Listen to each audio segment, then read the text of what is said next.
मागील आठवड्यात राज्याचे हिवाळी अधिवेशन पार पडलं. हिवाळी अधिवेशनाआधी मंत्र्यांचा शपथविधी पार पडला. मात्र अधिवेशन काळात राज्याला मंत्री होते, पण ते बिनखात्याचे. अधिवेशन संपताच राज्य सरकारने खातेवाटप जाहीर केलं आहे. त्यानुसार कॅबिनेट मंत्र्यांना कोणाला कोणतं खातं मिळालं आहे हे जाणून घेऊया या व्हिडिओमधून. या यादीत पहिलं नाव येतं ते मुख्यमंत्री देवेंद्र फडणवीस यांचं. देवेंद्र फडणवीस यांच्याकडे गृह आणि ऊर्जा खातं आहे. उपमुख्यमंत्री एकनाथ शिंदे यांनी गृह खात्यावर दावा केला होता. मात्र त्या दाव्याला न जुमानता भारतीय जनता पार्टीने आणि देवेंद्र फडणवीस यांनी गृह खातं आपल्याकडेच ठेवलं आहे. दुसरं नाव आहे उपमुख्यमंत्री एकनाथ शिंदे यांचं. एकनाथ शिंदे यांच्याकडे नगरविकास आणि गृहनिर्माण खात्याची जबाबदारी देण्यात आली आहे. या यादीत तिसरं नाव आहे अजित पवार यांचं. अजित पवार यांच्याकडे अर्थ आणि उत्पादन शुल्क हे खातं देण्यात आलं आहे. मागील महायुती सरकारमध्ये अजित पवार हेच अर्थमंत्री होते. पुढचं नाव आहे चंद्रशेखर बावनकुळे यांचं. चंद्रशेखर बावनकुळे यांच्याकडे महसूल खात्याची जबाबदारी देण्यात आली आहे. एकनाथ शिंदे यांच्या नेतृत्वाखालील महायुती सरकारमध्ये राधाकृष्ण विखे पाटील हे महसूल मंत्री होते. पुढचं नाव आहे राधाकृष्ण विखे पाटील यांचं. राधाकृष्ण विखे पाटील यांच्याकडे जलसंपदा, गोदावरी आणि कृष्णा खोरे हे खातं देण्यात आलं आहे. या मंत्रिमंडळात राधाकृष्ण विखे पाटील यांचं डिमोशन झाल्याचं दिसून येत आहे. या आधीच्या सरकारमध्ये राधाकृष्ण विखे पाटील हे महसूल मंत्री होते. पुढचं नाव आहे राष्ट्रवादीच्या हसन मुश्रीफ यांचं. हसन मुश्रीफ यांच्याकडे वैद्यकीय शिक्षण या खात्याची जबाबदारी देण्यात आली आहे. या आधीच्या महायुती सरकारमध्ये हसन मुश्रीफ हेच या खात्याचे मंत्री होते. या यादीत पुढचं नाव आहे चंद्रकांत पाटील यांचं. चंद्रकांत पाटील यांना उच्च व तंत्र शिक्षण खात्याची जबाबदारी देण्यात आली आहे. एकनाथ शिंदे यांच्या नेतृत्वाखालील महायुती सरकारमध्ये चंद्रकांत पाटील हेच या खात्याचे मंत्री होते. पुढचं नाव आहे गिरीश महाजन यांचं. गिरीश महाजन यांच्याकडे जलसंपदा, विदर्भ, तापी आणि कोकण हे खातं देण्यात आलं आहे. या यादीत पुढचं नाव आहे गुलाबराव पाटील यांचं. गुलाबराव पाटील यांच्याकडे पाणी पुरवठा आणि स्वच्छता या खात्याची जबाबदारी देण्यात आली आहे. या आधीच्या महायुती सरकारमध्ये गुलाबराव पाटील हेच पाणी पुरवठा मंत्री होते. पुढचं नाव आहे भाजपच्या गणेश नाईक यांचं. गणेश नाईक हे आता वनमंत्री आहेत. या आधी महायुतीच्या सरकारमध्ये सुधीर मुनगंटीवार हे या खात्याचे मंत्री होते. मात्र या सरकारमध्ये मुनगंटीवार यांना स्थान देण्यात आलेले नाही. पुढचं नाव आहे शिवसेनेच्या दादा भुसे यांचं. दादा भुसे हे आता राज्याचे नवीन शालेय शिक्षण मंत्री आहेत. याआधी या खात्याचे मंत्री दीपक केसरकर होते.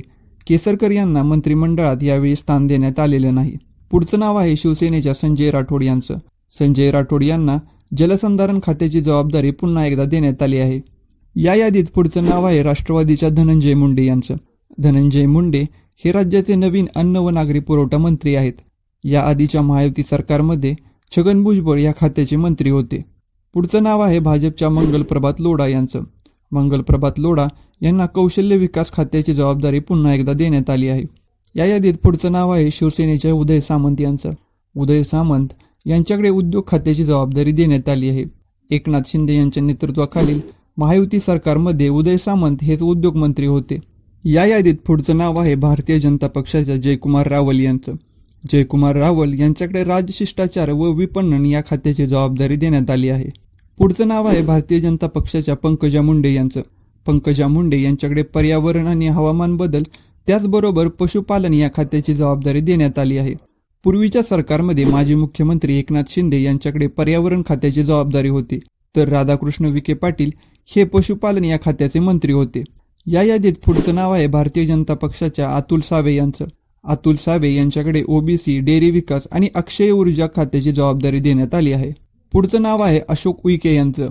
अशोक उईके हे आता राज्याचे नवीन आदिवासी विकास मंत्री आहेत.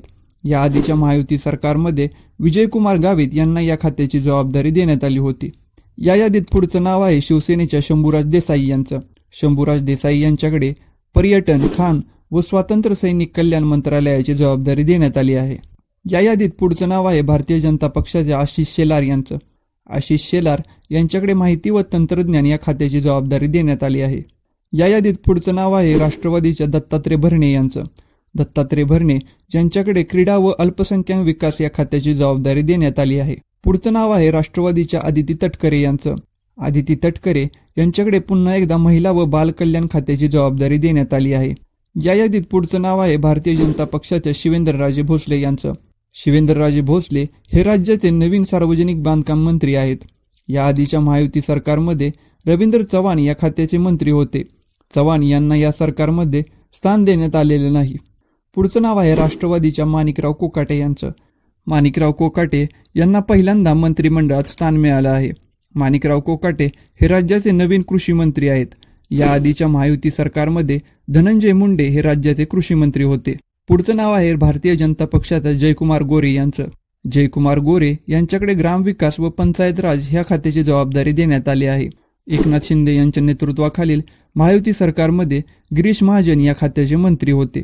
या यादीत पुढचं नाव आहे राष्ट्रवादीच्या नरहरी झिरवळ यांचं.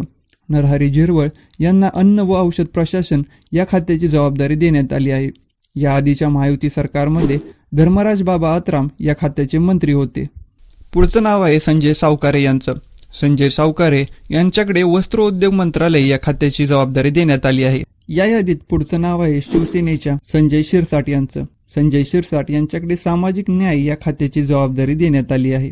पुढचं नाव आहे शिवसेनेच्या प्रताप सरनाईक यांचं. प्रताप सरनाईक यांच्याकडे परिवहन खात्याची जबाबदारी देण्यात आली आहे.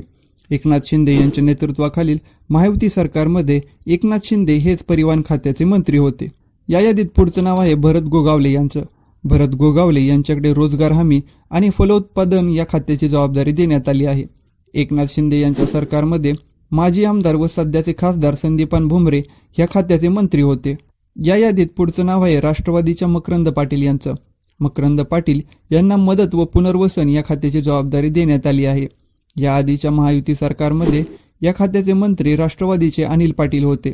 अनिल पाटील यांना या मंत्रिमंडळात स्थान देण्यात आलेलं नाही. या यादीत पुढचं नाव आहे राष्ट्रवादीच्या नितेश राणे यांचं. नितेश राणे यांना मत्स्य व बंदरे या खात्याची जबाबदारी देण्यात आली आहे.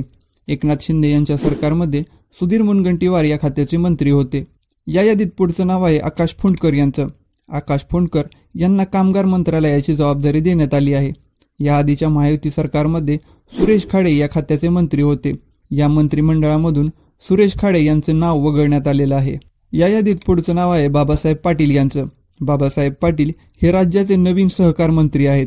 एकनाथ शिंदे यांच्या सरकारमध्ये राष्ट्रवादीचे ज्येष्ठ नेते दिलीप वळसे पाटील या खात्याचे मंत्री होते. दिलीप वळसे पाटील यांना या सरकारमध्ये कोणतंही खातं देण्यात आलेलं नाही. या यादीत पुढचं नाव आहे प्रकाश आंबेडकर यांचं. प्रकाश आंबेडकर यांना सार्वजनिक आरोग्य व कुटुंब कल्याण या खात्याची जबाबदारी देण्यात आली आहे. या आधीच्या महायुती सरकारमध्ये तानाजी सावंत या खात्याचे मंत्री होते. या सरकारमधून तानाजी सावंत यांचा पत्ता कट करण्यात आलेला आहे.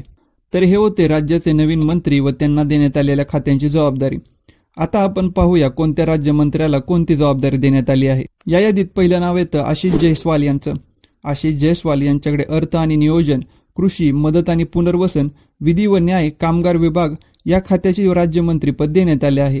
पुढचं नाव आहे भारतीय जनता पक्षाच्या माधुरी मिसाळ यांचं. माधुरी मिसाळ यांच्याकडे शहर विकास, वाहतूक, सामाजिक न्याय, अल्पसंख्याक विकास व वैद्यकीय शिक्षण विभागाचे राज्यमंत्रीपद देण्यात आलं आहे. पुढचं नाव आहे पंकज भोईर यांचं. पंकज भोईर यांच्याकडे गृहनिर्माण, शालेय शिक्षण, कृषी विभाग या खात्याचे राज्यमंत्रीपद देण्यात आले आहे. पुढचं नाव आहे मेघना बोर्डीकर यांचं. मेघना बोर्डीकर यांच्याकडे सार्वजनिक आरोग्य, कुटुंब कल्याण, पाणी पुरवठा, महिला व बाल कल्याण विभागाचे राज्यमंत्रीपद देण्यात आलं आहे. या यादीत पुढचं नाव आहे इंद्रनील नाईक यांचं. इंद्रनील नाईक यांच्याकडे उच्च व तंत्र शिक्षण, आदिवासी विकास आणि पर्यटन या विभागाचे राज्यमंत्रीपद देण्यात आलं आहे. या यादीत शेवटचं नाव आहे शिवसेनेच्या योगेश कदम यांचं. योगेश कदम यांच्याकडे ग्रामविकास, पंचायत राज्य विभागाचे राज्यमंत्रीपद देण्यात आलं आहे. तर हे होते महायुती सरकारचे नवीन कॅबिनेट व राज्य मंत्रिमंडळ.